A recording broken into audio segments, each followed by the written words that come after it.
Hoy estamos ya en el episodio número 19 y tenemos como invitado a Rafa Millán. Rafa, buenos días. Hola, buenos días, Héctor. Muchas gracias. Pues un placer tenerte hoy por aquí. Rafa, bueno, hemos estado ahora unos minutillos conversando. Pues podemos presentarle como psicólogo, escritor.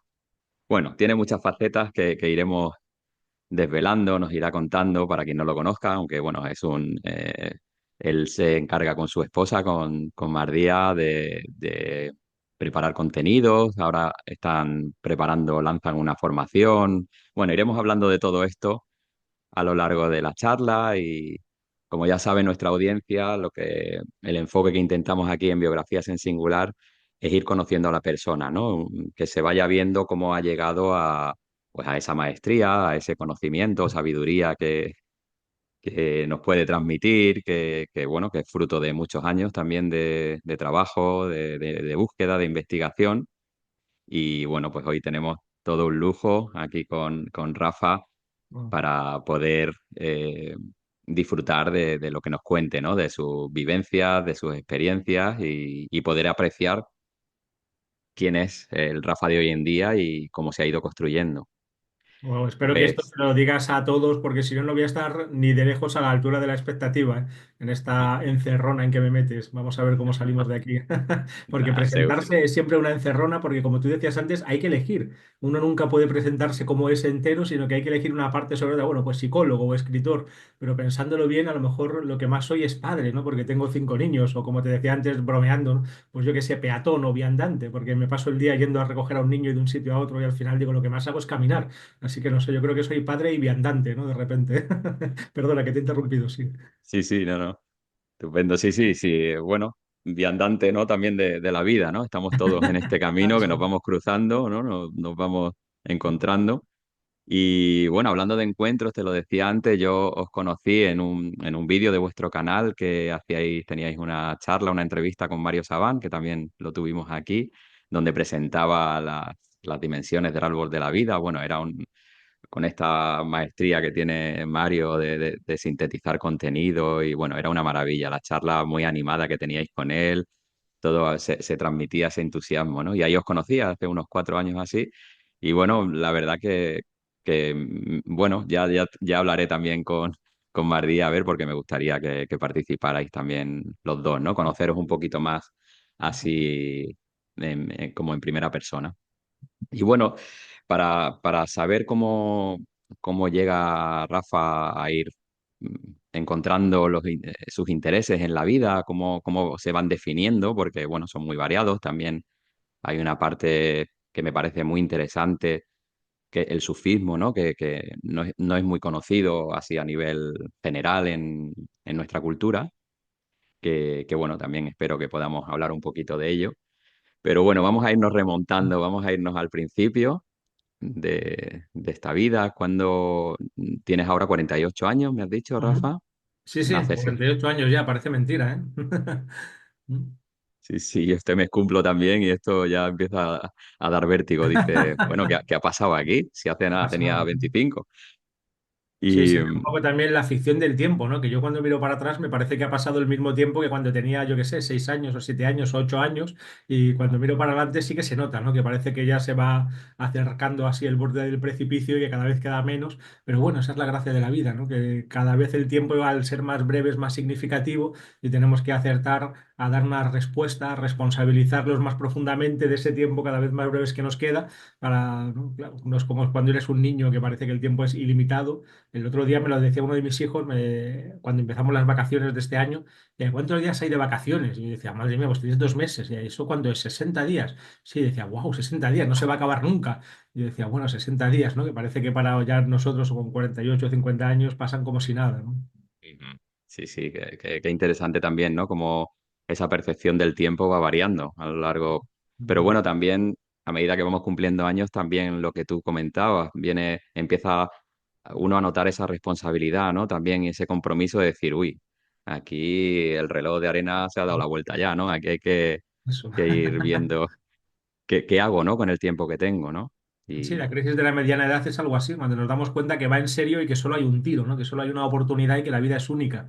Y cuando uno se toma en serio esa revelación que suele ocurrir, como eso, a la mediana edad, entre los 40 y los 50 hoy en día, es cuando empieza la verdadera madurez emocional, ¿no? En mi opinión. Eso es. Qué bien. Muy bien, Rafa, pues si te parece, vamos a irnos remontando unos años atrás, Venga. esos 40 y pico años. Me has comentado que naciste en Madrid. Ujú. Eh, ¿Tienes hermanos? Sí, tengo un hermano mayor, 7 años me saca, y una hermana más pequeña, a la que yo le saco dos. Somos tres. Ajá. Muy bien. ¿Y cómo transcurre, qué recuerdas de tu infancia, esos primeros años? Wow, wow, porque es también algo tan, claro, yo soy psicólogo, ¿no? Psicólogo sanitario, entonces he trabajado mucho con mi propia infancia, hice 7 años de terapia con Luis Cencillo, con un enfoque más bien psicodinámico en el que una y otra vez intentamos entender la personalidad actual desde esas bases o cimientos que se han plantado en la infancia, donde se ponen las semillas de la personalidad futura. Entonces, me pasa lo mismo que cuando me preguntan quién soy, ¿no? Si me preguntas por mi infancia, es como entrar en un campo tan grande que no sé por dónde pillarlo. Así que voy a dejarme llevar por lo que ahora se me venga o se me sugiera sin meter demasiado la cabeza, como si estuviéramos en terapia, poniéndolo primero el corazón o si quieres en otra metáfora la vida inconsciente, a ver qué pasa.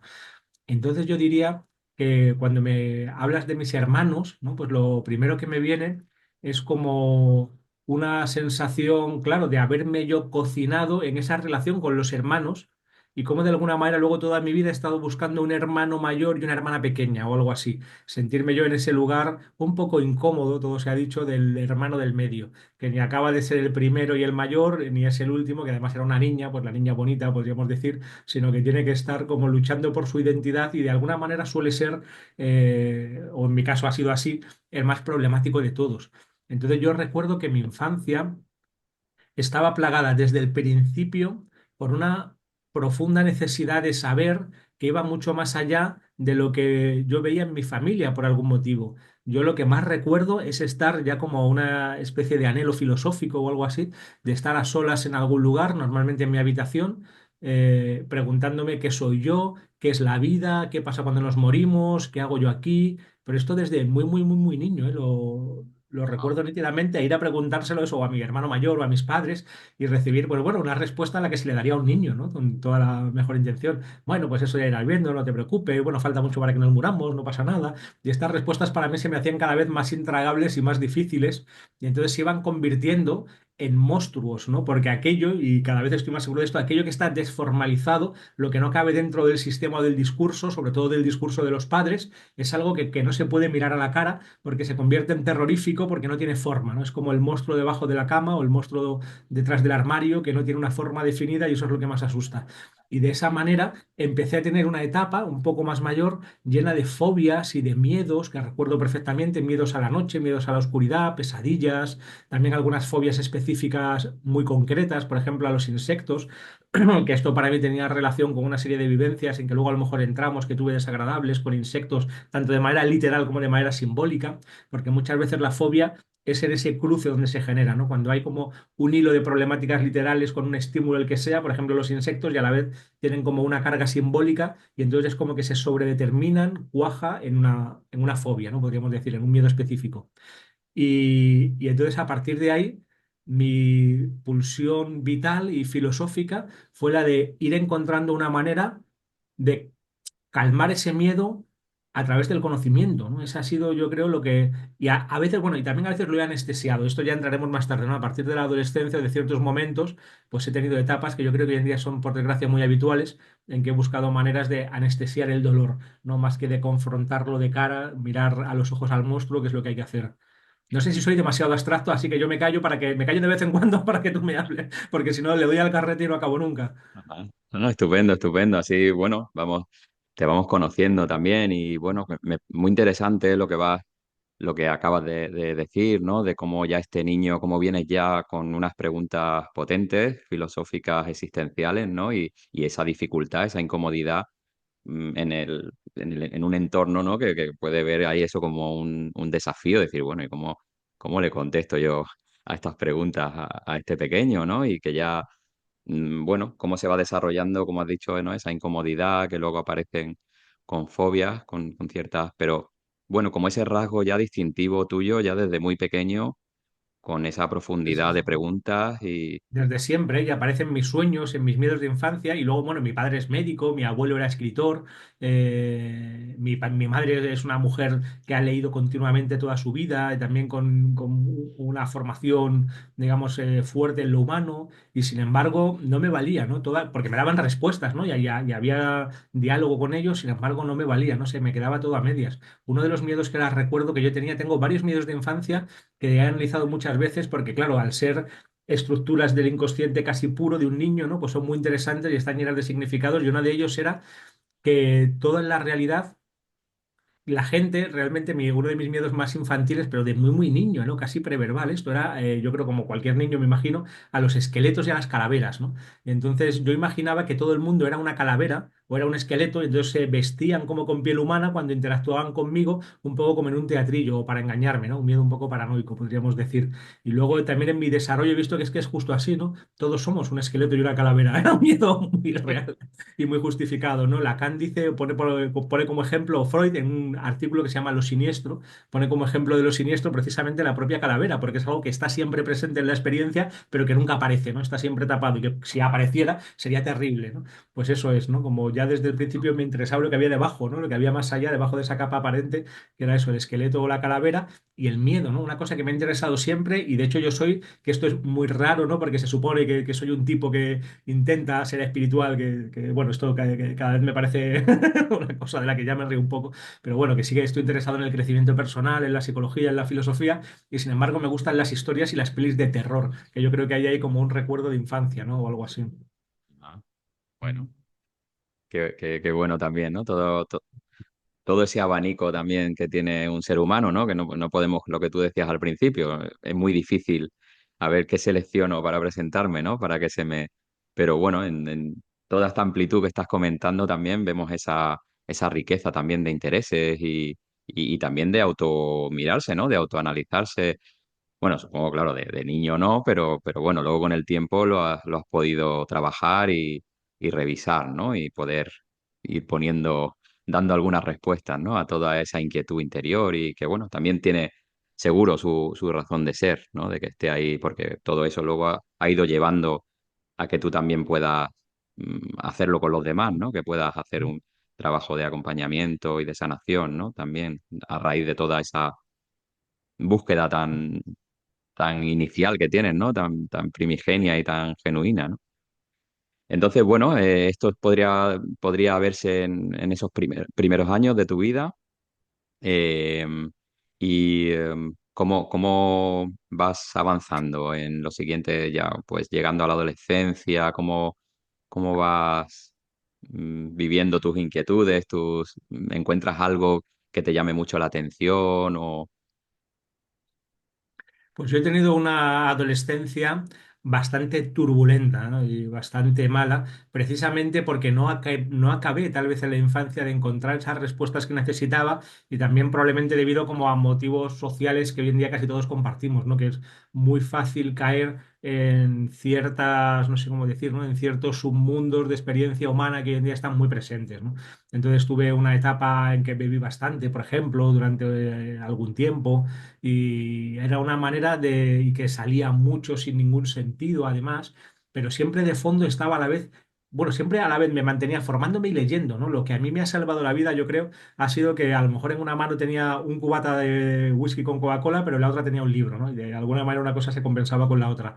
Y recuerdo también una escena que ahora que tú me psicoanalizas o que me permites así tumbarme en el diván también, que tiene que ver con esa misma infancia, cuando de niño me veía en la cama de mi habitación pensando en el sentido de la vida, pues esto luego en la infancia me pasaba en garitos, ¿no? Yo recuerdo también estar en la barra de un garito y diciendo, bueno, ¿y qué hago yo aquí? Esto es absurdo, ¿para qué salgo yo aquí a emborracharme? ¿Qué sentido tiene esto? Entonces, irme a dar un paseo y mientras estaba todos mis amigos o la gente estaba de juerga, yo estaba como dándome un paseo filosófico, meditabundo, ¿no? Intentando encontrar el sentido de todo esto que ocurría.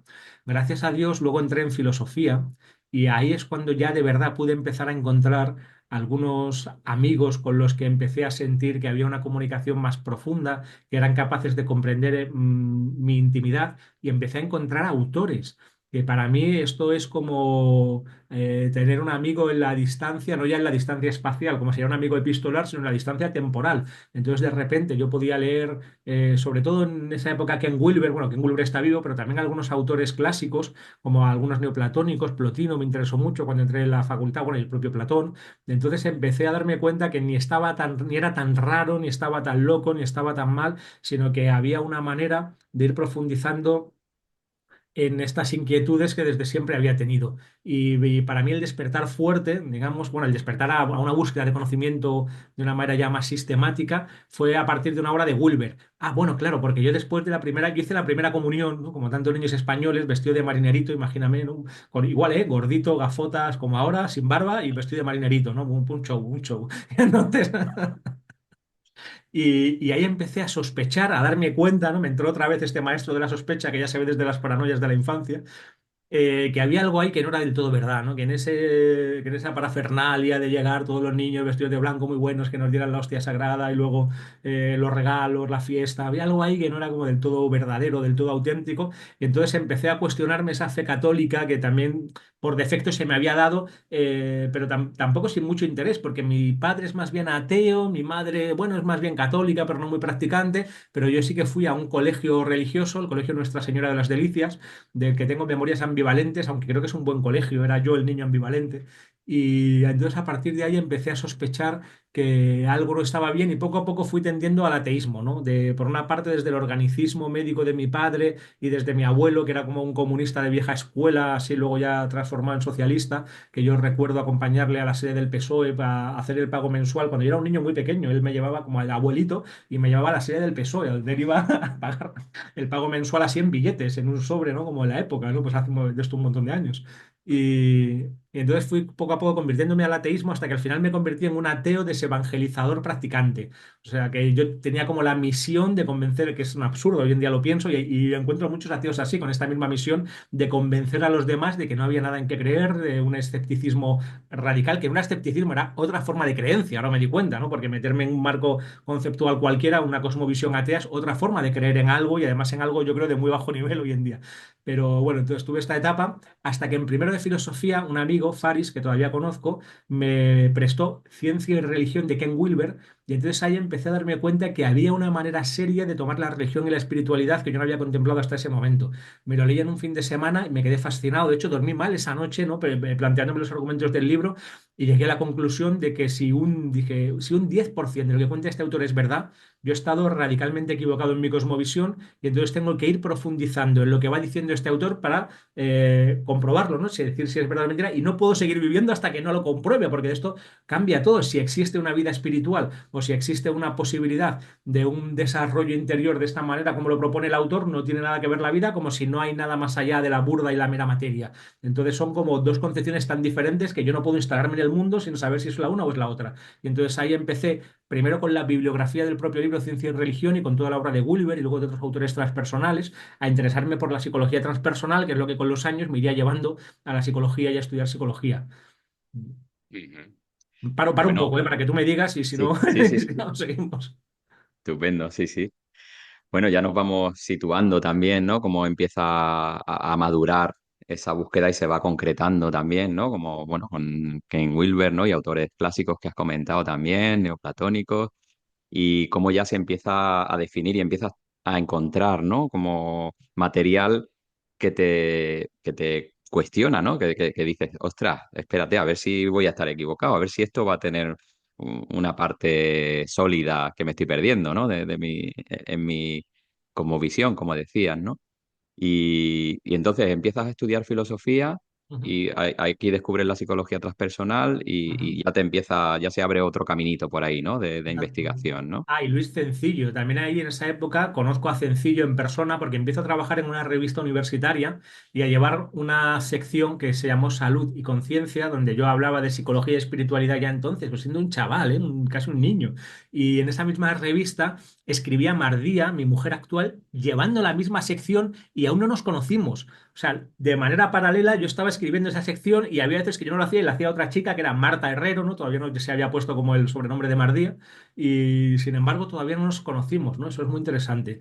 Y, Y entonces, gracias a que empecé a hacer entrevistas, ¿no? Llevando esta sección de la revista, entrevisté a Cencillo porque le vi en la tele, en un programa de Dragó que le llevó, y entonces ya tomé nota de Luis Cencillo y le fui a entrevistar y me quedé como enamorado de él, ¿no? Como porque representaba para mí muy claramente entonces ese arquetipo como del viejo sabio que yo había estado buscando también toda la vida, como del maestro espiritual o del maestro intelectual y espiritual y le pedí que si podía empezar una terapia con él y me dijo que sí. Y entonces empezamos una relación que duró unos 7 años muy profunda, porque no solamente fue mi terapeuta, hice con él la terapia didáctica que todos los psicólogos tienen que hacer, sino que se convirtió en un maestro intelectual. Él tiene más de 60 obras muy complejas, muy sesudas, de que toca todos los grandes temas del conocimiento humano, yo creo. Tiene obras de ética, de filosofía, de fondo, de antropología, de psicología, de arte, de historia del arte, de historia de las tradiciones, de mitos, interpretación de sueños, y además él tiene como una visión de conjunto de todo eso porque fue el último gran filósofo español, yo creo,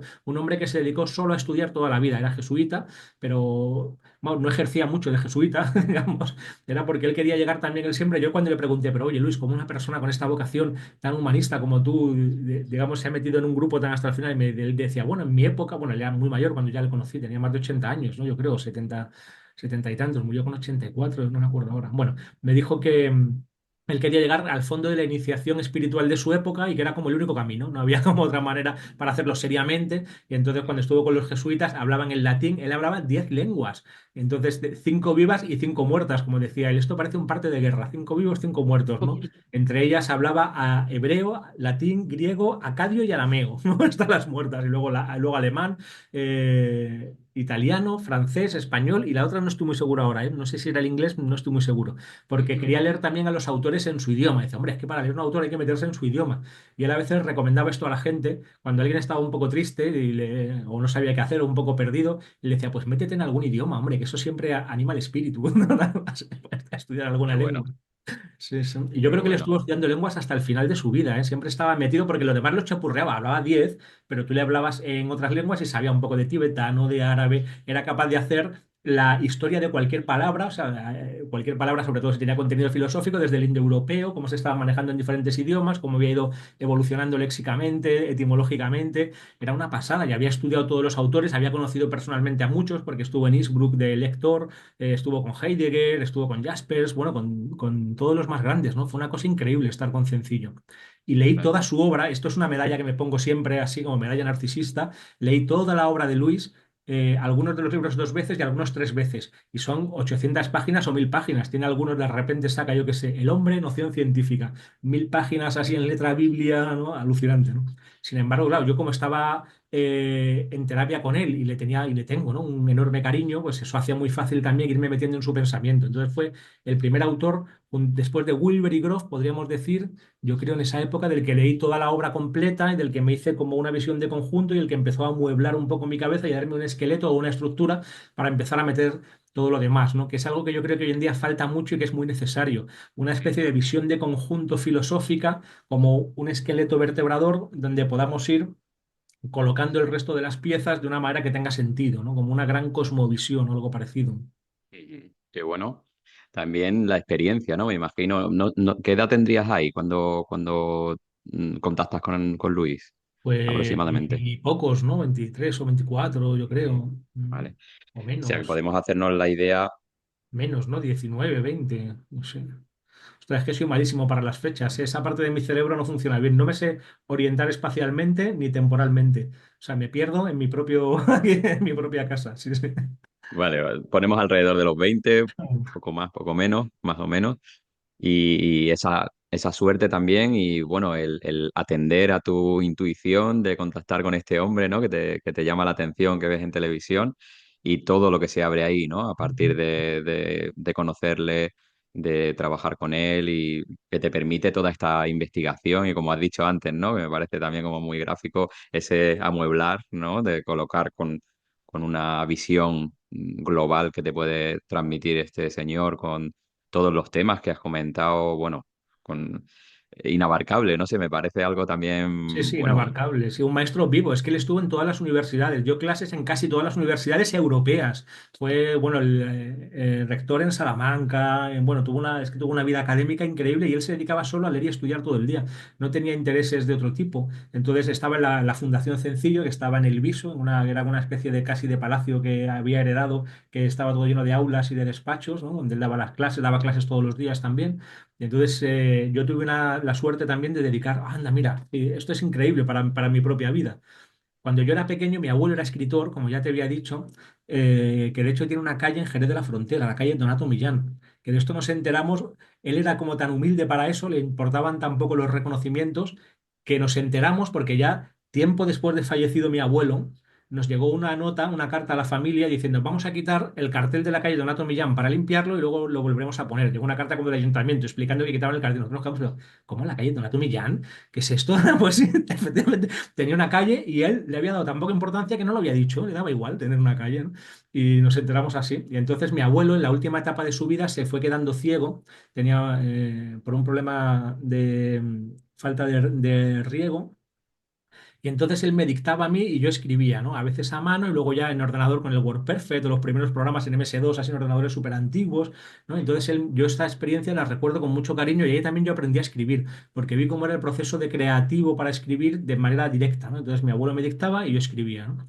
Y esta experiencia se repitió con Luis, porque en la última etapa de su vida él no se quedó ciego, él podía seguir leyendo, pero por un problema tenía un inicio de Parkinson y además estaba tomando una medicación fuerte para el Parkinson y hacía que los dedos no le funcionaran bien. Y entonces lo mismo, yo iba por las mañanas a la fundación durante un montón de veces y él me dictaba y dos de sus últimas obras me las dictó a mí, junto a otros alumnos que tenía, en gran parte me las dictó a mí.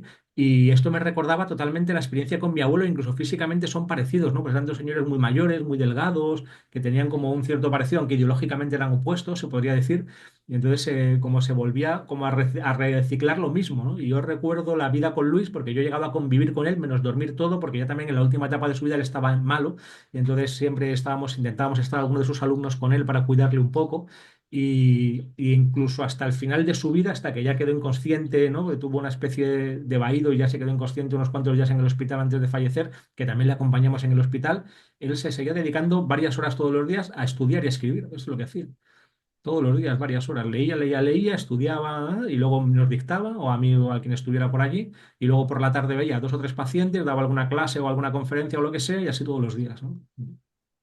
vaya, Sí, qué sí, labor, ¿no? Que entrega, ¿no? También sí, sí. a su misión. Y bueno, el poder estar ahí de primera mano viviéndolo y qué Claro. interesante también lo que comentas, cómo se repite el hecho, ¿no? De estar ahí como de, no sé, de escriba, ¿no? Ahí con tu abuelo dejando testimonio Ujú. y luego con Luis, ¿no? Que bueno también, como, No les como vi la vida. a ninguno de los dos, ¿no? Porque, claro, se ve que son escritores de otra época y que tenían la cabeza amueblada de otra manera, ¿no? No tenían procesadores de textos como nosotros. A ninguno de los dos les vi nunca corregir nada. Me lo dictaban todo del tirón. A lo mejor, bueno, una palabra o una repetición al releerlo, pero ya está. O sea, pero no como cambiar un párrafo de sitio, redactar una cosa, jamás, ¿eh? Ni a mi abuelo ni a Sencillo. Una cosa increíble, ¿no? Y bueno, y antes dejaste caer un poquito por ahí, como estabais ahí en paralelo en la revista, en la misma sección, ya María y tú, todavía sin conoceros, ¿no? Decía, no sé cuándo se da el hecho, si nos quieres contar un poquito con cuándo sucede, cuándo os conocéis. María también llegó a acercarse un poco a Cencillo y yo tampoco la conocía porque ella quería hacer la tesis en el Jesús histórico o en San Agustín. Intentó una en San Agustín y una en el Jesús histórico y finalmente la hizo de otro tema su tesis doctoral, pero se acercó a Cencillo por el tema del Jesús histórico y por lo que sea no cuajó muy bien la relación o no cuajó muy bien la cosa. Y luego yo fue, que ahora te contaré cómo si quieres, cuando conocí el sufismo y empecé a interesarme por un grupo sufí, y ella por otro lado conoció el sufismo y empezó a interesarse por un grupo sufí también. Y ahí fue cuando nos encontramos y recordamos que alguna vez nos habíamos visto ya en el pasado, en la presentación de algún libro. La primera vez que nos vimos fue en la sala Sol, que se presentaba un libro de un autor, bueno, no voy a decir nada de este autor, mejor se presentaba un libro y ahí fue cuando nos conocimos, ¿no? En esa presentación de ese libro. Y luego ya no nos volvimos a ver conocer, yo creo que hasta el sufismo, seguramente, ¿no? Hasta que ya en el grupo sufí nos reencontramos. Ah, tú eres Marta, sí, yo Rafa, sí, que escribimos, tal. Ella había recopilado todo lo que yo había escrito en esta revista, ¿no? Todas mis secciones las había recopilado y las tenía en una carpeta. ¿No? Entonces esto me pareció precioso, ¿no? Y entonces yo Ujú. empecé, hay una etapa a pico y pala que me llevó fácilmente un año y medio para intentar salir con ella, ¿no? Yo ya me enamoré de ella o quise estar con ella y entonces aquí adopté un papel, digamos, tradicionalmente masculino y fui ahí cada vez que nos veíamos a, pues eso, a intentar estar con ella de alguna manera, ¿no? Ujú. O sea Ahí que se por lo que manifiesta vas entre el lado contando, masculino y femenino, ¿no? Porque ella dice, no, fue algo mágico que se dio, se fue dando entre nosotros, ¿no? Desde el lado femenino puede que fuera así, pero desde el lado masculino yo estuve ahí currándomelo como, vamos, iba a decir como un cabrón, pero no lo digo, ¿eh? qué bueno. O sea que también por lo que vas diciendo, casi casi que no teníais escapatoria. O sea que más o menos que ibais en una elipse así, os cruzabais, Sí. ¿no? Y hasta que ya se dio, ¿no? Bueno, te enamoras y como dices, te pones ahí pico y pala. Y bueno, o sea que teníais también unos intereses, bastante intereses en común, ¿no? Que os van acercando al final físicamente, ¿no? Presencialmente. Y vale, has comentado ahora también cómo aparece el sufismo en tu vida, cómo estamos ya todavía en los 20 más o menos. Pues, pues espérate, 48, 38, no, ya estamos iniciando los 30. Pero yo me casé, no, yo me casé con María con 33 años, eso sí me acuerdo. Ujú, Entonces, ya llevábamos unos años, sí, digamos en torno a 30 podría ser, 20 y muchos 30. ujú. Bien, por Sí. ubicarnos un poco biográficamente, ¿vale? Para ver las etapas, cuando van apareciendo elementos ya de estos de peso, ¿no? Que dice, esto tiene en mi vida Ujú. mucha enjundia, ¿no? ¿Y cómo se da? ¿Cómo aparece en tu vida? ¿Fruto de búsqueda de ir probando a través de alguna persona, de algún autor? Sí, mira, después de leer, como te dije, a Wilber y a Groff y toda esta etapa con Cencillo, en donde yo, poco a poco, aunque hubo como una especie de primer enamoramiento con esta obra de Wilber, ¿no? Porque él lo planteaba como una posibilidad de encajar estos aspectos espirituales con los aspectos más científicos. De hecho, el subtítulo del libro me encanta, ¿no? Que es Ciencia y Religión, el matrimonio del alma y los sentidos, ¿no? Pues después ¿no? de esta posibilidad de que era posible este matrimonio del alma y los sentidos a lo largo del tiempo, meses y años, pues yo fui abriéndome a esa posibilidad de la búsqueda espiritual y entonces yo organicé ya en psicología unas jornadas que llamamos jornadas de la conciencia integral, así un nombre muy grandilocuente, ¿no? Y como un poco flipados tal vez. Y entonces ahí invitamos a algunas de las personas, yo creo, más interesantes, que es algo que sigo haciendo todavía, ¿no? Este tipo de jornadas, algunas de las personas más interesantes del ámbito de psicología y espiritualidad que casi nos echan de la facultad, porque claro, la facultad de psicología es muy materialista y cientificista, entonces nosotros llevamos a algunos personajes que eran un poco incómodos, bueno, el propio Luis Sencillo, entre otros, ¿no? Ujú. Y entonces ahí conocí a una persona que estaba interesada en el ámbito del chamanismo, que a mí me parecía o sea, dentro de mi apertura a lo espiritual, no estaba tan abierto, yo estaba solamente un poco abierto. Y entonces que conocí a una persona que le interesaba el chamanismo y entonces, bueno, empecé a picar un poco en el zen, practiqué un poquito de budismo zen, pero muy poquito. Y luego fui con esta persona, porque esta persona me cayó bien, al ámbito del chamanismo.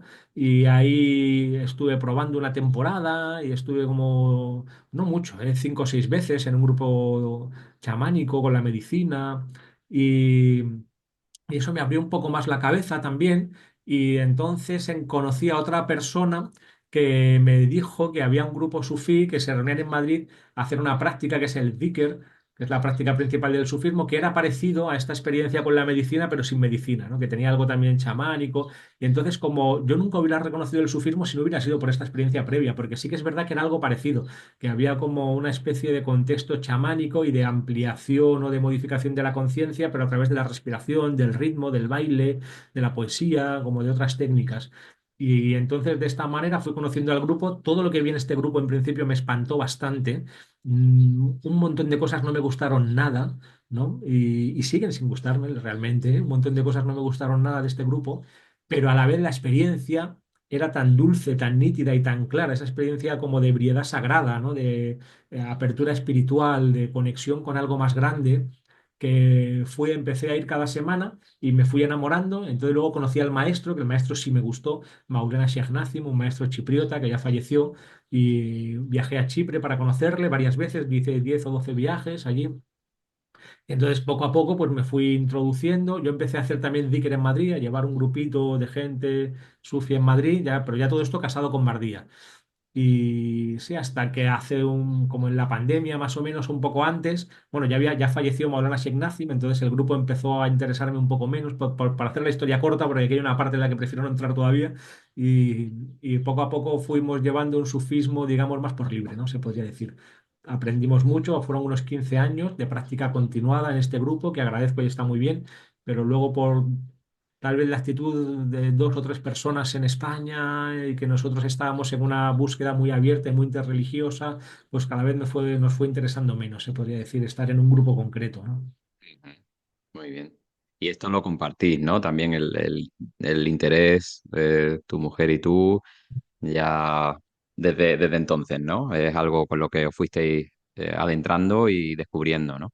Sí, siempre hemos ido en paralelo. Esto es una cosa preciosa, porque todo lo que nos ha pasado desde que nos conocimos, hemos ido en diferentes contextos, conociendo diferentes grupos y prácticas, experiencias e incluso autores, y siempre hemos ido más o menos en paralelo, ¿no? Tanto en lo bueno como en lo malo. Y esto ha sido precioso, podernos apoyar de esa manera el uno en el otro.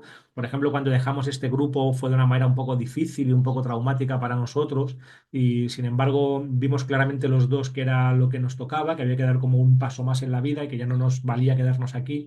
Y entonces lo pudimos hacer juntos, ¿no? Pues si uno de los dos hubiera querido quedar en el grupo y otro no, pues hubiera sido muy problemático, por ejemplo, ¿no?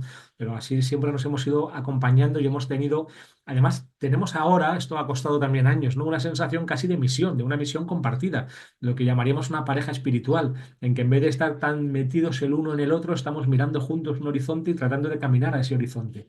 Entonces, si quieres te lo cuento esta parte, ¿no? ¿Cómo estamos Mm. ahora?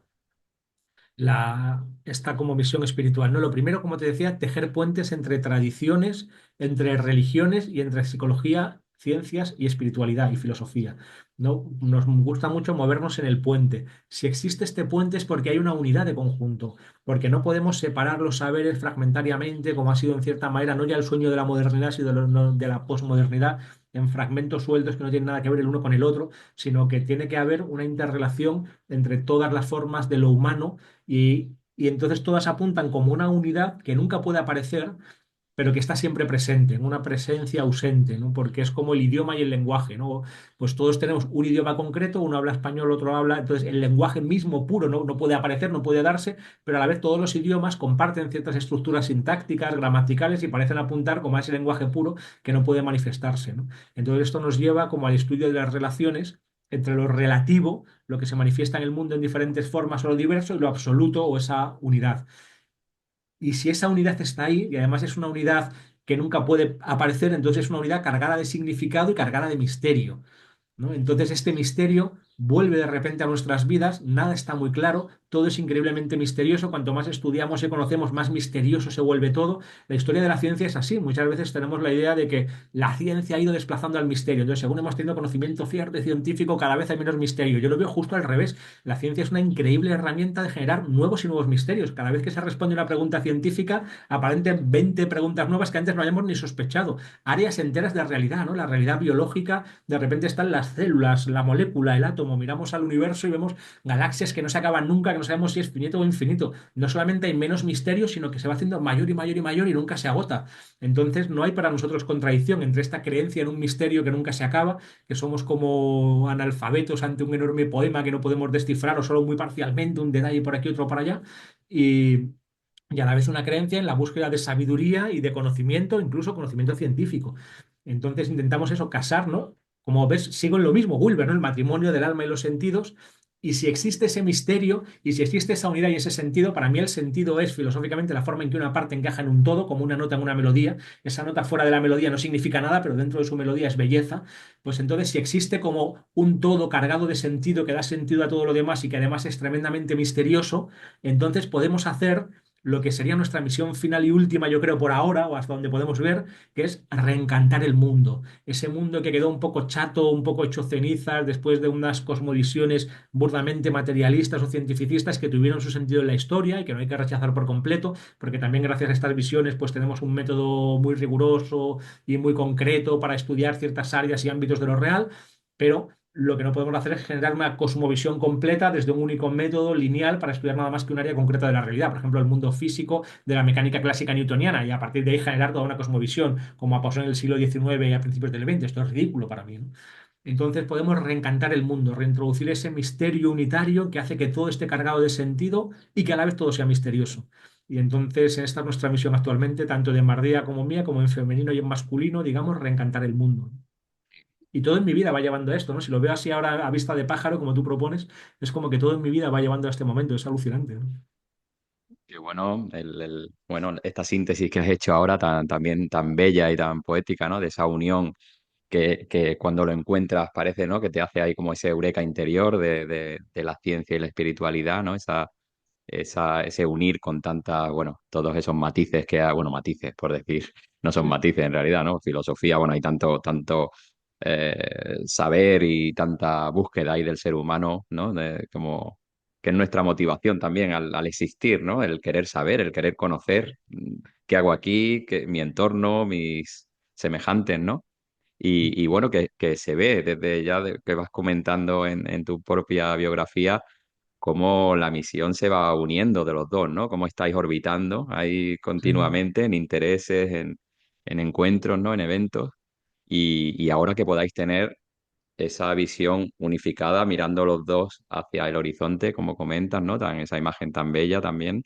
Y, y se nota, destila en tu discurso esa poesía, ¿no? Que está en el sufismo también muchas veces, ¿no? Vamos, lo poco que conozco, como esa belleza, ¿no? Que está detrás también de la existencia, que muchas veces parece como que queda ahí en un segundo plano ante el rigor y la búsqueda ahí de lo exacto y de lo preciso. Muchas veces dejamos de lado como las formas sinuosas, ¿no? También que también están en la Sí. vida, ¿no? En la existencia.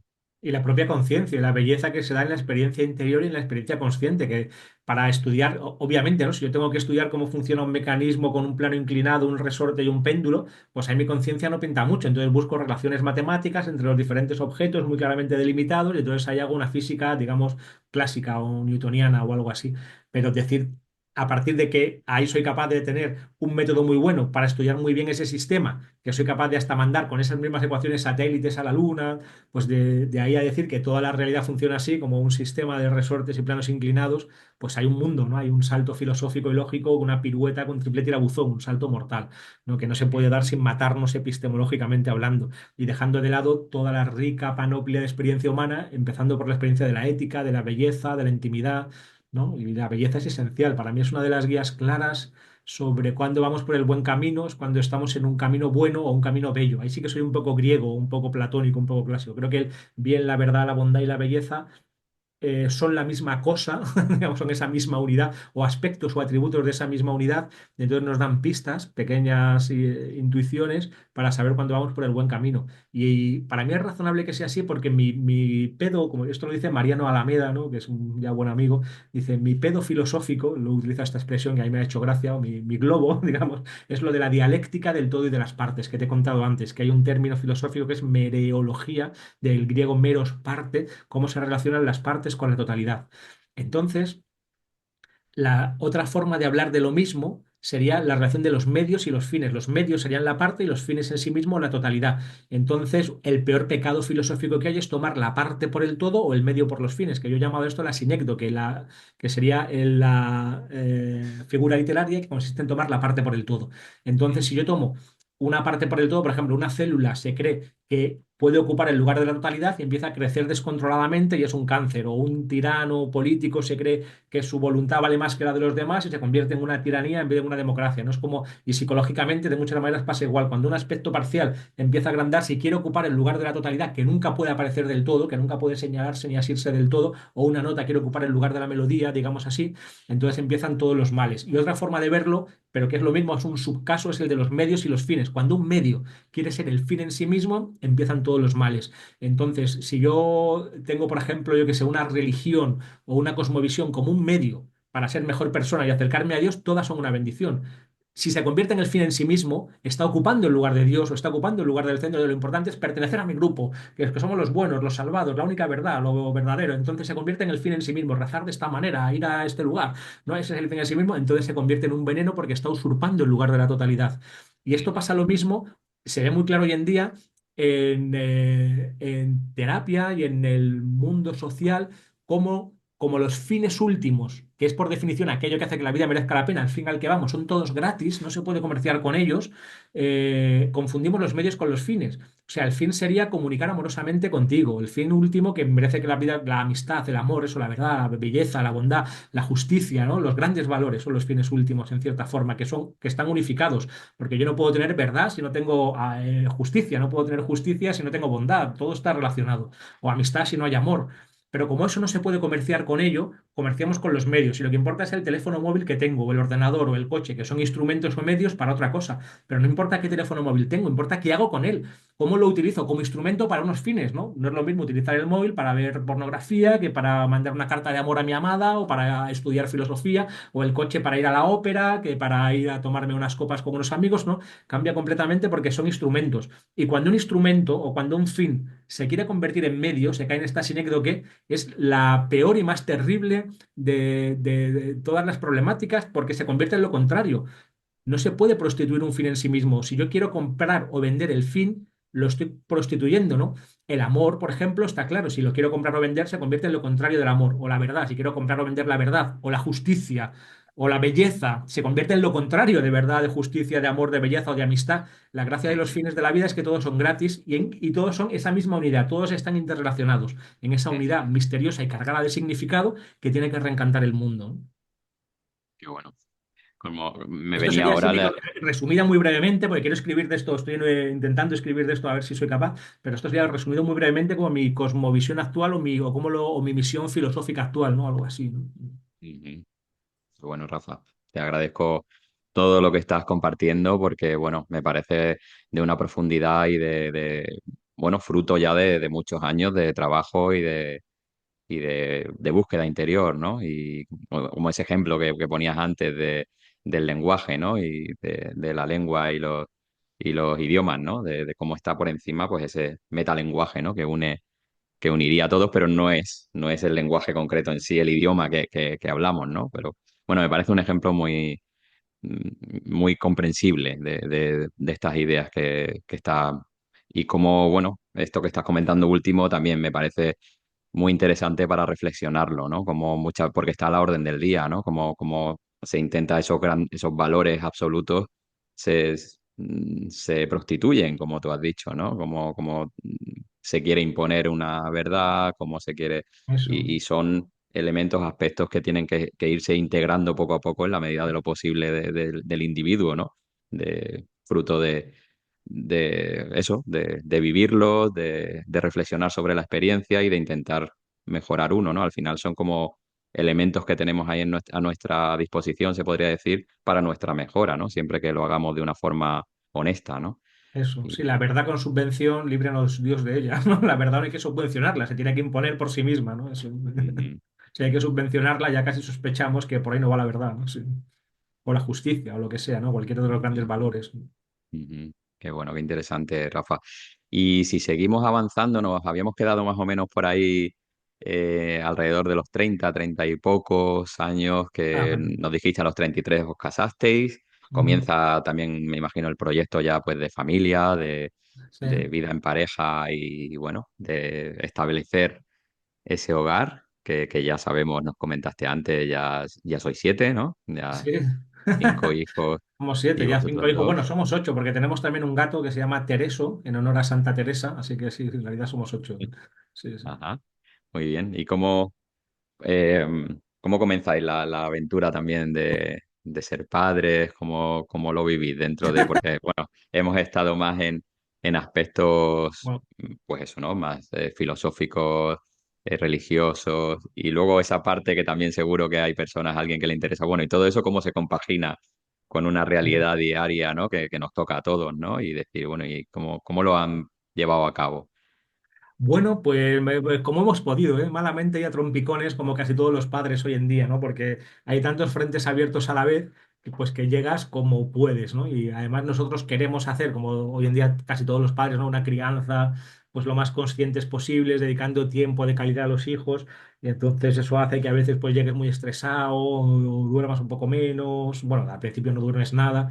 Y más en nuestro caso, que como dice la propia Mardía, así medio de broma, desde que nos hemos conocido ya como pareja, ¿no? Y que nos hemos casado, ella lo único que ha hecho ha sido embarazarse y desembarazarse, no, no se ha dedicado a otra cosa, porque en muy pocos años hemos tenido los 5 peques, ¿no? Casi seguidos.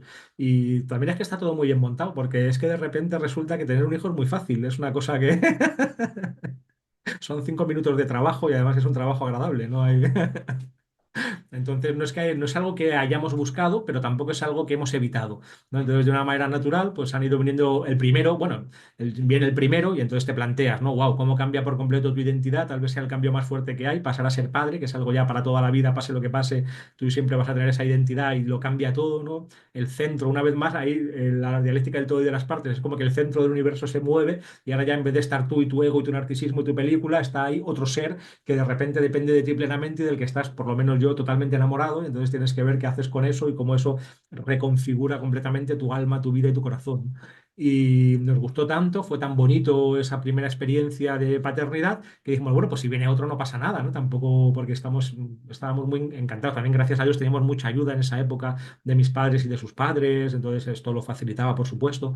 Y entonces pues así, nos fuimos quedando embarazados, cada hijo nos gustaba igual o más que el anterior, así que fuimos teniendo hijos hasta 5, sí. Y yo creo que vamos a parar porque ya estamos un poco mayores, pero si no, a lo mejor hubiéramos tenido más, que a veces dice una cosa Mardía que dice, wow, si llego a saber lo que es tener hijos, porque ella tiene una carrera académica brillante, ¿no? Mucho más que la mía. Tiene 2 carreras, una de ellas la mejor de su promoción, el título especial la mejor de su promoción en historia, tiene filología hispánica e historia, y luego el doctorado con mención especial cum laude y un montón de artículos académicos. Y ella dice, wow, si llego a saber lo que es tener hijos, a lo mejor no habría hecho tantas carreras y el doctorado y hubiera tenido más hijos. Una cosa muy, que en el fondo es muy políticamente incorrecta, ¿no? Pero bueno, es una experiencia suya Ujú. personal, ¿eh? Ajá. Sí, sí, Muy porque para bien. nosotros ha sido lo más bonito que tenemos, ¿no? Esta experiencia de la familia. Y gracias a Dios, la Mardía y yo nos entendemos muy bien a muchos niveles muy profundos y yo creo que eso está haciendo que vaya muy bien. Nuestro hijo mayor ya tiene 14 años, bueno, cumple 14 esta semana, tiene 13, el 10 de octubre cumple 14 y ha publicado un libro, ojo, nuestro hijo mayor, de repente, sí, sí, no, no sé si decir ya el título, lo voy a decir, lo voy a decir. ¿Cuándo publicas este vídeo? Tardará todavía unos días, ¿no? Sí. Yo Ajá. creo que ya estará disponible en Amazon. Ha publicado un libro de relatos de terror, siguiendo aquí como la vía de su padre, relatos un poco inquietantes, que está muy bien escrito, una cosa que me ha sorprendido un montón. No bien escrito para un niño de 13 años, está bien escrito. Es un libro que se lee con gusto, que se llama Ecos en la oscuridad. Si a alguien le interesa, lo puede encontrar en Amazon. Hago promoción de mi hijo. ¿Y el nombre? Ecos en la Sí, oscuridad. Sí. Ah, y mi hijo, el tel. Abraham Millán se llama. Sí. Vale, de acuerdo, así ya lo puedes localizar. Sí, Muy Abraham, bien. porque nos gusta este aspecto abrámico, ¿no? Que en Abraham, por ejemplo, ¿no? Como las tradiciones abrámicas reconocen todas esta figura, ¿no? Un cristiano, un musulmán o un judío no tiene ningún problema en reconocer esa grandeza de Abraham y además Abraham también es una figura que metafóricamente tiene que ver con la acogida, ¿no? En varias de las escrituras de las tradiciones siempre habla de Abraham como alguien con una hospitalidad infinita, ¿no? Pues esta idea nos gusta mucho también. De hecho, durante una temporada, ahora que tenemos 5 hijos ya no puede ser así, pero durante una temporada larga de años hemos tenido nuestra casa siempre abierta. Y siempre había gente que se alojaba aquí, que vivía aquí como parte de ese proyecto de hospitalidad que teníamos, ¿no? Ujú. Abrahámico, digamos, por eso llamamos a Abraham a nuestro primer hijo. Qué bueno. Claro, ahí ahora se entiende también con todo lo que nos estás contando también, ¿no? Se puede poner en contexto fácilmente también el significado, el porqué, ¿no? Del nombre, ¿no? Con vuestra comprensión y vuestra... Muy bien, pues nos vamos acercando ya un poquito más al presente, ya vemos esta familia establecida, vuestro proyecto, vuestra misión también en común. Y si nos vamos acercando ya en el tiempo, pues a estos últimos 10 años igual, ¿no? Bueno, también el episodio también hace 4 años a nivel, bueno, Ah, que nos cambia a todos, ¿no? El confinamiento y todo, como las redes también se impulsan de una forma fuerte también, ¿no? Por necesidad, ¿no? Que estamos mucho tiempo en casa con las pantallas y ¿Cómo vivís en estos últimos años el desarrollo ya profesional, cómo vais afinando en estos para poder ver vuestra actividad presente y comprenderlo un poco? Bueno, yo siempre, desde que acabé la carrera, empecé a hacer terapias, llevo ya como 20 años, y que es donde más he aprendido también, ¿no? Aparte de con maestros, que he tenido, gracias a Dios, la suerte de tener varios maestros, ¿no? Sobre todo Sencillo y luego Ignacio en el ámbito espiritual. Y luego todos los maestros que he tenido en terapia, porque yo siempre hago la terapia desde una perspectiva lo más abierta posible. No me gusta, yo creo que en línea con toda mi filosofía, no me gustan las visiones muy de escuela, lo cual no quiere decir que a veces utilizar una herramienta de una determinada escuela no pueda ser muy, muy útil para un caso concreto, pero a mí lo que me gusta es abrirme completamente para ver la persona como un todo y no como desde ninguna de las miradas parciales, desde ninguna de las partes. Entonces, desde ahí, cada terapia es única, ¿no? Cada proceso y cada relación personal es única y yo pongo al servicio. Yo me he formado en varias escuelas, pues, porque a mí me encanta también leer y estudiar. Todos los días leo y estudio un rato. Entonces, por placer, no es algo como una medalla esto, ¿no? Sino es lo que me gusta, ¿no? Entonces, voy intentando adaptar lo que yo voy, o sea, lo que la persona necesita con lo que yo puedo darle, ¿no? Y de esa manera se va generando un diálogo y un baile que suele ser muy interesante en que los dos nos ponemos al servicio de algo más grande. No me gusta tampoco la idea del terapeuta asimétrico y jerárquico, que es el que está en el lugar del supuesto saber, como diría Freud. Y entonces de ahí que yo ya sé lo que te pasa, que paso estudiado, miras todo lo que te pasa, esto es lo que hay que hacer, sino que lo hago en diálogo con la persona que viene y entonces buscamos como un tratamiento adecuado para él, que a veces puede ser conductista, si tiene un problema muy específico y concreto, y a veces podemos hacer una exploración de la vida inconsciente, que claro que está ahí y que es esencial, o a veces puede ser como una orientación vital o existencial simplemente, una búsqueda de vocación o de sentido. Cada caso es único, no se puede generalizar. Entonces ahí es donde más he aprendido en mi vida, ¿no? Con estoy teniendo pacientes. Luego me di cuenta que yo también quería pues contar esto que yo iba aprendiendo y la propia reflexión vital que siempre he estado haciendo desde niño ya estaba compactándose y yo creo que ya tengo como una cierta mirada propia sobre el mundo y sobre las problemáticas y el dolor humano, que ha sido el tema que se trata en terapia, claro. Yo esto lo llamo la tortilla de sobras, ¿no? Al final todo terapeuta pues vas cogiendo de aquí y de allá autores, referencias, personas, escuelas que te han ido influyendo y con eso tienes que ir haciendo tu propia cocina y casarlo de alguna forma en una mirada más o menos unitaria, ¿no? Tortilla de sobras. Pues yo creo que la mía ya está lista para servir, entonces por eso quise escribir y hacer también el canal de YouTube con Mardía. También yo quería que Mardía comunicara porque yo veo en ella una dulzura, un corazón, una fuerza también en lo intelectual tremenda, ¿no? Y una capacidad de comunicación, sobre todo del corazón, fuera de este mundo. Entonces yo quería que comunicara ella y comunicar yo. Entonces abrimos el canal Psicología y Espiritualidad y los dos escribimos y los dos estamos cada vez más pues eso, dando charlas o colaborando en podcasts o en canales como el tuyo. Entonces sentimos que nuestra vida tiene cada vez más y más sentido, tanto en la parte familiar como en esa parte vocacional y también como en la parte espiritual, porque también intentamos cada día dedicar aunque sea un rato a una intimidad con lo más hondo y profundo que somos capaces, ¿no? Por explicar la espiritualidad de la manera más sencilla, esa intimidad con la hondura que todos llevamos en el corazón. Ahora creemos en una espiritualidad que es muy sufi esto, en una espiritualidad del corazón. El corazón entendido como metáfora del centro de nuestro ser, de la totalidad que nos habita, ¿no? La clave de bóveda, ¿no? La piedra al final, cuando se construye una bóveda, hay que poner como andamiajes hasta que se pone la bóveda al final. ¡Ay, me están llamando! ¿Puedo ir a abrir?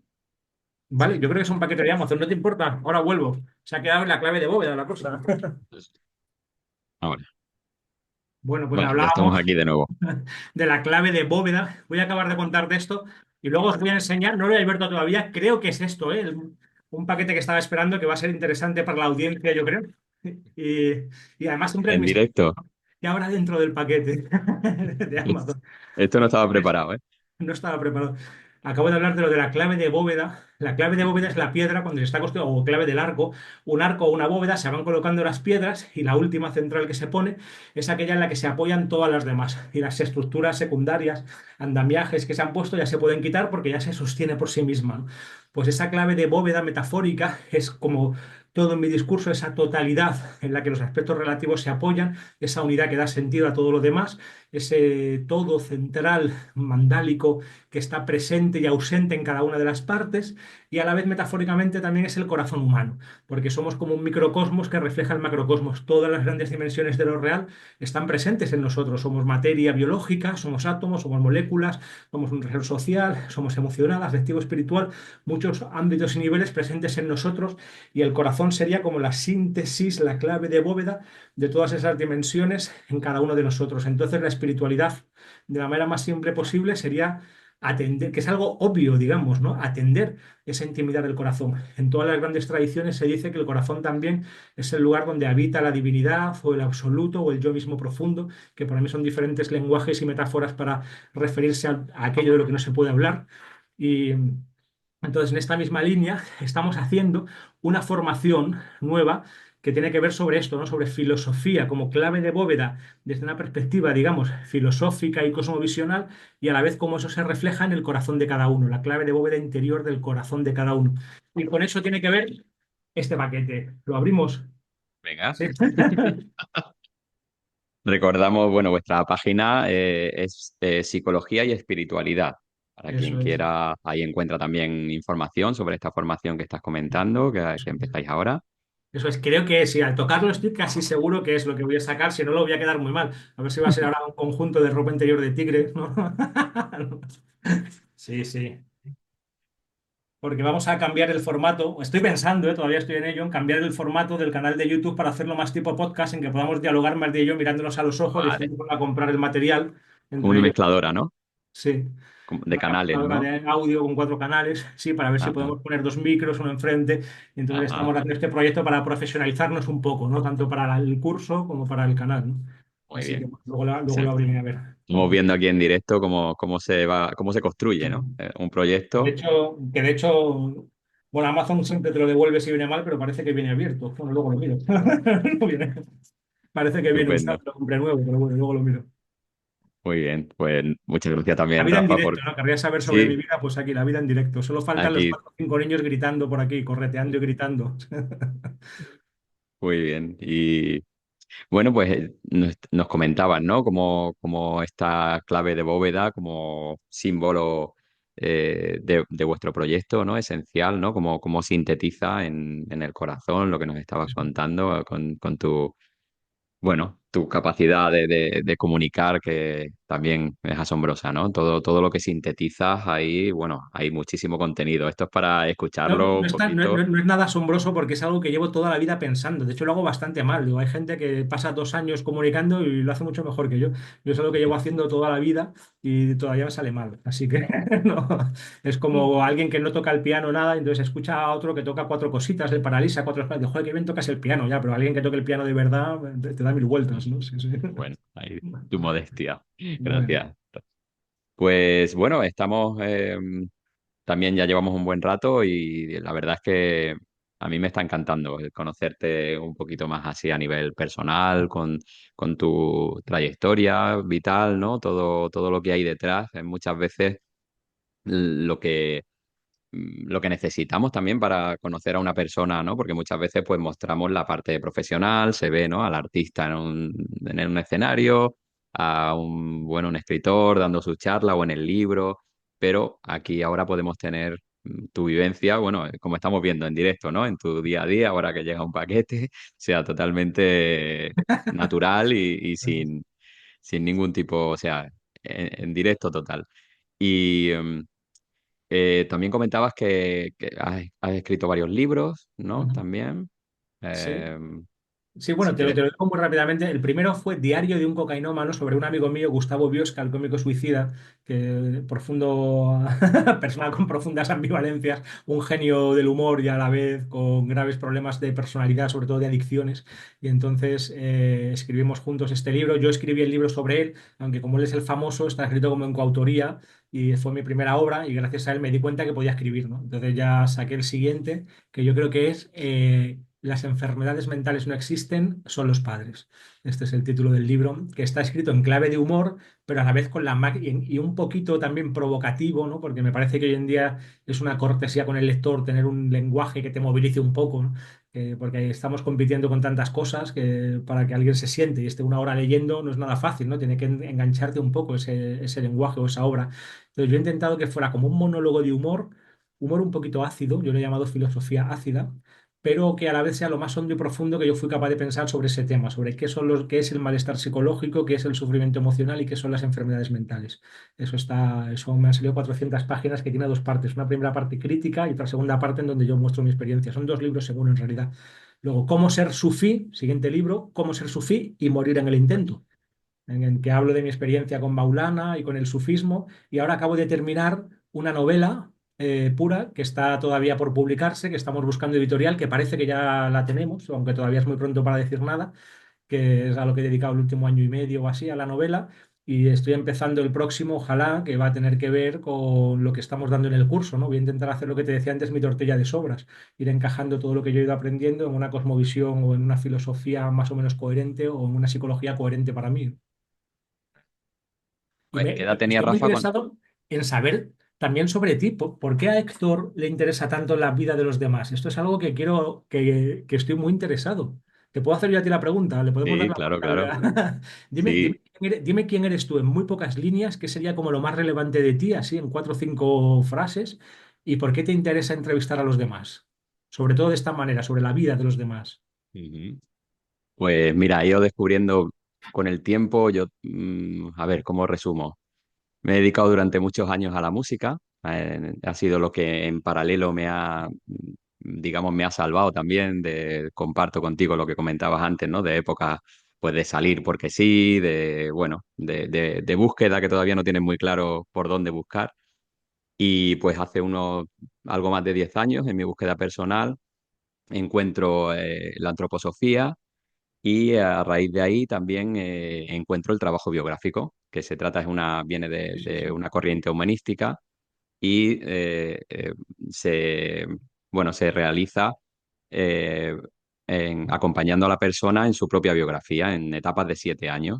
Sí, sí, sí, Y la antroposofía entonces, Estonia, sí, sí, que va por etapas de sí, 7 años, sí, sí. ajá. Y entonces lo que hay aquí detrás es la misma práctica, también como tú decías, ¿no? Comparto totalmente lo que tú decías, que no puedes coger solo un método, al final tú te vas impregnando, ¿no? De personas que conoces, de autores que lees y vas haciendo tu estilo, Pero básicamente se trata eso, de acompañar a una persona en su recorrido vital y entonces pues va encontrando un poquito de una forma más clara quién soy. Es, bueno, un acompañamiento así como tú decías antes, muy humanista, horizontal, no es esa jerarquía de yo sé y sé lo que necesitas, ¿no? Sino se va construyendo y bueno, eso sería, por eso ese enfoque está aquí detrás en las charlas, ¿no? Como te comentaba cuando contactamos, mi pretensión es que esté la persona en el centro, ¿no? El ser humano y cómo se despliega, poder apreciar esas inquietudes que muchas veces o a veces están ya en el niño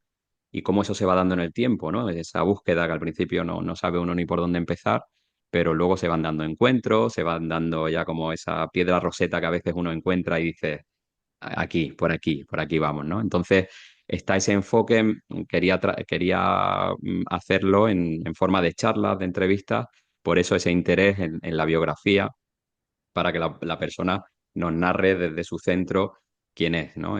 Poner el foco en el individuo y ese desarrollo, ¿no? Que luego podemos ver en muchos aspectos, ¿no? De cómo se muestra y cómo se ofrece en forma, pues, múltiple, ¿no? Como es tu caso también, ¿no? Y bueno, pues ahí está un poco como la esencia de por qué se hace así, ¿no? Porque ese interés y también personalmente a mí me parece pues una maravilla, ¿no? Todo lo que se puede encontrar cuando una persona se abre, ¿no? En su inquietud y en esa gran búsqueda en la que estamos todos, pues me parece que todos nos acompañamos, ¿no? Y que lo que podemos aprender de una persona cuando se muestra de una forma natural, pues me parece una maravilla, ¿no? Que uno puede tener en la vida, ¿no? Es algo sagrado, un encuentro a un nivel tan bello, ¿no? Entonces, bueno, todo eso está ahí. Intento que esté ahí, ¿no? En la charla.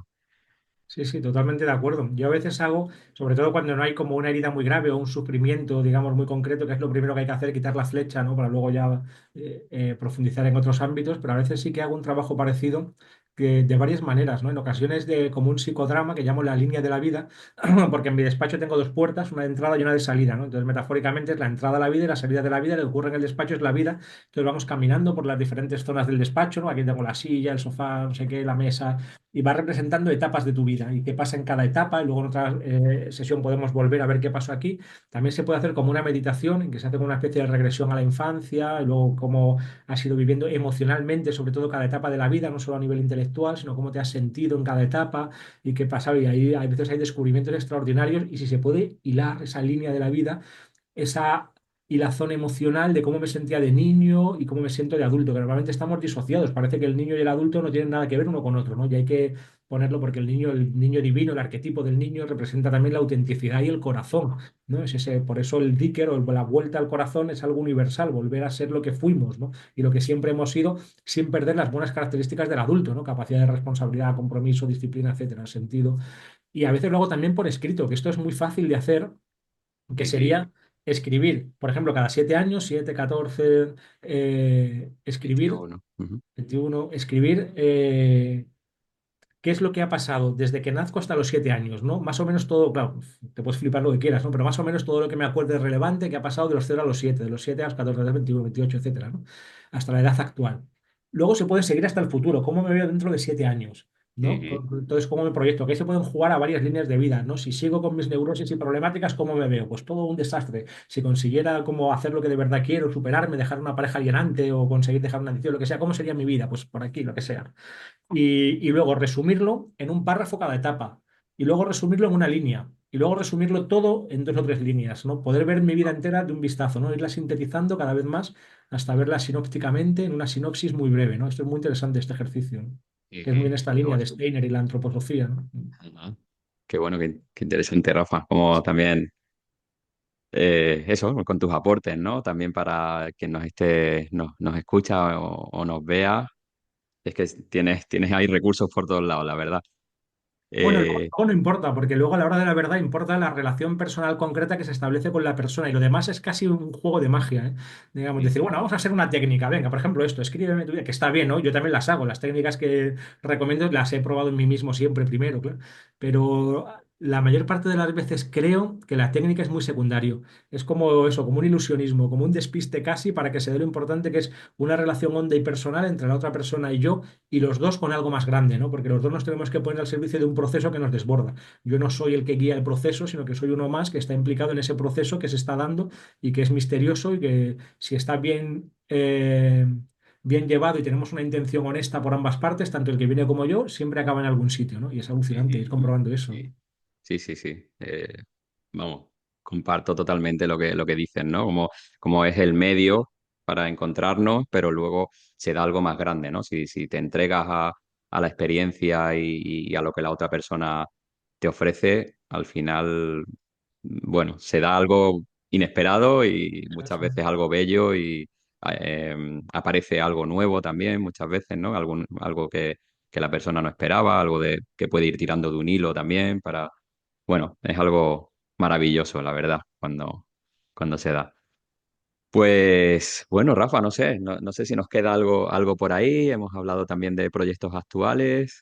Un poco has comentado también cómo te sientes en el presente también, en vuestra misión común, ¿no? Cómo lo veis en ese horizonte y ese caminar en una dirección compartiendo. Me ha gustado también, me ha, por destacar algo, esa versatilidad y esa amplitud de miras, ¿no? Que no es que has compartido y que has expresado varias veces, eh, que en el camino vital al final no se trata de aferrarse y de cogerse a una corriente, sino de todo se puede ir aprendiendo y que no consiste aquí en ser abanderado de tal o de cual, Bueno, Si no, depende. Si uno lo hace como medio, sabiendo que eso es un medio, o sea, yo puedo dedicarme a construir teléfonos móviles, pero tengo que saber que eso es un medio, que no es el fin en sí mismo, ¿no? Igualmente, yo mm, puedo ser lo que sea, formar parte de una religión, de una tradición o de una cosmovisión o de un grupo, de una mm, escuela de psicología, pero tengo que saber que eso es un medio y que no es la mm, única escuela verdadera, ni la única ajá, religión verdadera. sí, sí, Dios nos libre de la religión verdadera.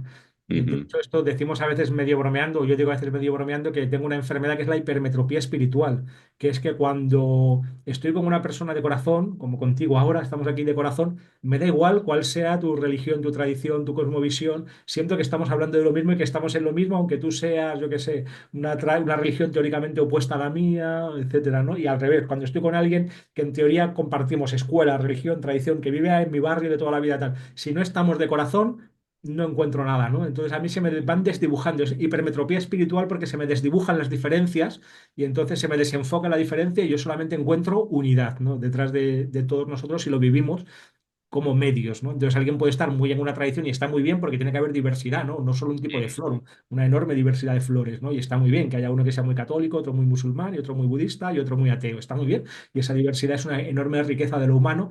El problema es empezar a pensar que la mía es la única, el fundamento, integrista y fundamentalista, entonces la quieren poner a los demás, ¿no? Ya sea sí, sí, un ateísmo militante o una religión la que fuere, ¿no? Sí, sí. ujú, Y es cuando se toma el medio por el fin, ¿no? Ahí estamos haciendo una sinergia, que tomando la parte por el todo. Mi parte, que es correcta, lo quiero tomar por el todo, pero eso es hacer trampas. No se puede poner el todo de mi parte, ¿no? Eso es hacer trampas. ujú. Sí, sí.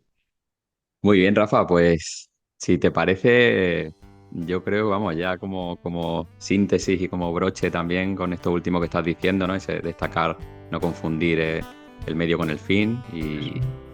y, bueno, agradecerte enormemente este ratito que has sacado Gracias. esta mañana. Sé que bueno, que tienes tu lío y tienes tu agenda, Voy pues, corriendo, ahora cuando vuelve contigo voy corriendo a investigar un poco cómo funciona el post-track. Vale. te agradezco mucho, Rafa, este ratito que hemos estado. He estado súper a gusto y bueno, encantado de conocerte y de haber charlado un ratito aquí juntos los dos. Gracias, gracias, gracias. Bendiciones. Gracias. Chao. Pues hoy hemos tenido como invitado a Rafa Millán. La verdad es que nos ha dejado un montón de enseñanzas, bueno, ha compartido mucho en profundidad. Espero que te guste la charla con Rafa Millán.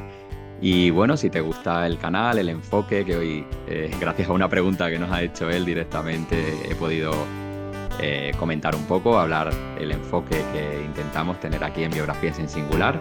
Si te gusta y te aporta, pues te agradecería que te suscribas al canal, nos dejes un like. Bueno, ya sabes cómo va todo esto, que nos ayuda a que nos pueda ver más gente y poder apreciar el contenido con los invitados que tenemos. Muchas gracias.